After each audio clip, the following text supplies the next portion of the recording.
Oi, oi, gente. Tudo bem? O vídeo de hoje vai falar sobre como o temperamento forte, né, pode ser entendido, né, como um convite da espiritualidade, da gente quebrar um ciclo ancestral e proporcionar cura para toda a nossa árvore genealógica, seja para as pessoas que vieram antes da gente, né, os nossos ascendentes, pai, avô, avó, bisavô, bisavó, trisavô, trisavó, aos nossos descendentes, né? Filhos, netos, bisnetos. Então, assim, quando isso é um chamado de cura? Quando o nosso temperamento forte, ele é fruto de uma opressão. Eu sempre cresci com me sentindo silenciada por diversas coisas, em diversos momentos, né? Dentro de casa, eu me sentia silenciada quando eu aprendia e quando eu ouvia dos meus pais, né, que pai e mãe mandam, a criança obedece. Eu me sentia oprimida quando eu estava num colégio que ele era totalmente com foco em exatas e eu tinha um lado mais artístico que quase não podia se manifestar, que era tímido ali dentro daquela grade. Então, assim, o próprio ambiente que a gente cresce vai nos moldando, né? E o problema de ir nos moldando quando a gente é criança é que a gente vai se adaptando a esse meio, a gente vai pegando, né, essas caixinhas, esses conceitos do que é certo e do que é errado. E a gente começa a agir diante deles. E com isso, a gente vai perdendo a autonomia de decidir o que é certo e o que é errado, porque a própria noção de certo ou errado é relativa, né? De bonito ou feio, não existe um padrão. Isso é relativo, depende de cada um para cada um. E quando a gente se distancia, quando a gente perde essa autonomia, a gente está no automático. A gente se distanciou da nossa essência, de nós mesmos, daquilo que nós acreditamos, daquilo que ressoa com a nossa verdade. Porque muitas vezes nós podemos interpretar que a nossa verdade é errada, que a nossa verdade não cabe, né? E assim a gente vai se silenciando lentamente, dia após dia. Só que como resultado vem uma raiva muito grande dentro da gente. Vem aquela sensação de tô sufocada, sabe? Às vezes tem gente até que tá com falta de ar, por não tá conseguindo se expressar, não tá conseguindo colocar sua voz no mundo. E isso veio aqui, tá? Então, assim, como eu rompo esse ciclo, sabe? Muitas vezes a gente não sabe romper esse ciclo. Então a gente vai na base do grito, né? Se eu não me sinto atendida, eu vou gritar, eu vou falar mais alto. Às vezes eu posso até partir para uma agressividade, né?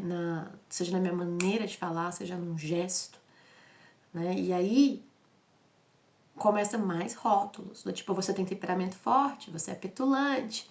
Porque toda vez que a gente tenta impor a nossa vontade, impor a nossa verdade, a gente não consegue mais impor de uma forma serena, de uma forma amena. Por quê? Porque estamos machucados.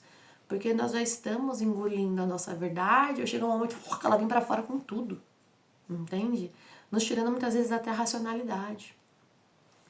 Então, se você que está assistindo esse vídeo tem um temperamento forte porque você se sentiu silenciado, porque você se sentiu que de alguma forma não havia espaço para ser quem você era, né? É porque você tem esse chamado de romper um ciclo. Por que romper um ciclo? E aí eu falo ciclo social e geracional, né? Porque se o meu pai aprendeu com o pai dele de que eu mando, você obedece, ele vai repetir isso comigo. Eu mando, você obedece, né? Os papéis de oprimido e opressor vão se alternar. E chegou o momento da gente quebrar esse ciclo. Entende? É quando eu crio a consciência de que, opa, meu pai tá fazendo isso, minha mãe tá fazendo isso, porque os meus avós fizeram isso com ele. Então ele não sabe agir diferente, ele tá agindo no automático. E quando eu decido colocar a minha voz no mundo, eu vou fazer o quê? Eu vou causar um choque com com essa pessoa. Por que eu vou causar um choque? Porque eu tô rompendo um padrão do eu falo, você obedece, sabe? Eu falo, você escuta, né? Eu mando, você obedece, eu falo, você escuta. Eu tô rompendo porque eu tô querendo falar, sabe? Eu tô querendo ser escutada. E quando eu faço isso, vem o rótulo: você tem um temperamento forte, você é petulante. Isso pode vir dos nossos pais, como pode também vir da nossa mente de trabalho, né? Pode vir dos nossos amigos, pode vir de qualquer lugar. Mas a origem tá clara. A origem é: eu não me sinto hábil para ser quem eu sou. Porque todas as vezes que eu tentei ser quem eu sou, eu fui taxada como a difícil, como a egoísta, sabe? E na verdade, eu só tava mostrando pro outro a necessidade de ser ouvida, de colocar a minha voz para jogo, né? E como o outro não aprendeu isso, porque ele foi ensinado a silenciar, a calar, essa minha postura fere a criança dele, porque eu tô fazendo uma coisa que ele mesmo não permitiu que a criança dele, criança interior eu digo aqui, tá? Fizesse, né? Então vai causar esse choque, vai causar esses rótulos. Então se você tem esse tipo de comportamento oriundo dessas raízes, é sim chamado para você romper um ciclo. Ah, mas como eu rompo o ciclo? Impondo a minha decisão para meu pai e para minha mãe? Não, não é impondo. A gente aprende pelo exemplo, lembra? Então, assim, com meu pai e com a minha mãe, passou, eu não posso mudar. Eu não posso fazer com que eles mudem a forma de pensar. Mas eu posso mudar a forma de pensar com os meus filhos. Eu posso mudar a forma de pensar e de agir com os meus amigos. Entende? E aqui eu tô dando exemplo de pai e mãe porque me parece que é o que mais cabe a mim e as pessoas que estão assistindo esse vídeo.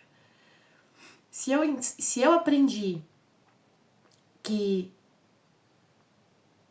medo é igual a respeito, porque a partir do momento que eu te obedeço, porque eu tenho medo de você me ignorar, medo de você me rejeitar, né? Porque a criança, o que ela mais quer é ser amada por um pai, por uma mãe.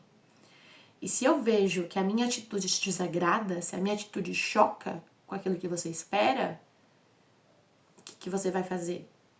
Eu vou reprimir essa atitude. Porque eu tenho medo que você não goste de mim. Eu tenho medo que você me rejeite. Eu tenho medo que você me abandone. Né? As feridas emocionais básicas. Eu silencio. E como eu aprendi a silenciar com meu pai e com a minha mãe, eu começo a silenciar a minha voz no mundo afora. Seja com os meus amigos, seja com o meu parceiro, né? Seja no meu trabalho, seja com os meus professores, enfim, com qualquer relação que me cerca. Então, como que eu mudo isso, né? Como que eu faço essa grande virada? E aqui seguindo o exemplo de pai e filho, é olhando para o meu filho e deixando que ele fale, né? Ensinando para ele que medo e respeito são coisas distintas, né? O respeito, ele é conquistado quando ambos têm a oportunidade de fala e de escuta, né? E a partir dessa oportunidade, nasce uma terceira opção. Não existe uma imposição de realidade. Existe um espaço de discórdia, natural de discórdia, né? E eu ao fazer isso com meu filho, eu quebrei um ciclo. Por quê? Porque eu que fui oprimida, silenciada, quando chegou a minha vez de ocupar o papel do opressor, né? Porque pensa, o meu avô era o opressor do meu pai era oprimido. Aí veio comigo. Aí meu pai se tornou opressor e eu me tornei oprimida. Aí a tendência era eu, de oprimida, me tornar opressora. Eu não me torno opressora. Não. Eu decido escutar o meu filho. Eu decido dar voz ativa para o meu filho. Né? Claro, gente, que aqui tem padrões de segurança, né, para serem mantidos. Tem coisas que você pode argumentar com seu filho. Tem coisas que são negociáveis, coisas que não são negociáveis. Mas, assim, é importante que a criança saiba o porquê que não é negociável. Entende? E é importante que você também reconheça quando pode ser negociável. E quando eu faço isso, eu quebro o ciclo. Porque eu não me tornei o opressor da minha linguagem no meu momento de ser opressor. E eu decidi ser amigo. Eu decidi dar oportunidade de fala. Só essa simples atitude quebrou um ciclo. Entende? Porque eu tive consciência de atitudes de gerações. Dos meus pais, dos meus avós, dos meus bisavós, dos meus trisavós. Eu rompi. Quando eu rompo, tudo que vem depois de mim se cura. Porque já não é mais criado nessa dinâmica. E tudo que vem antes de mim também se cura. Por quê? Porque existiu o perdão. Porque existiu alguém que compreendeu o olhar, né, do porquê agir assim. Existe alguém que entendeu, que compreendeu e que perdoou. E o perdão liberta os meus ascendentes. A minha atitude liberta os meus descendentes. E essa era a mensagem de hoje, tá bom? Se você gostou, deixa seu like. Se achar que alguém pode curtir esse conteúdo, compartilha, tá bom? E se ressoar no seu coração deixar um recadinho pra mim, eu vou amar saber, tá bom? Que essa mensagem de algum jeito te ajudou a refletir. Beijinhos de luz. Tchau, tchau.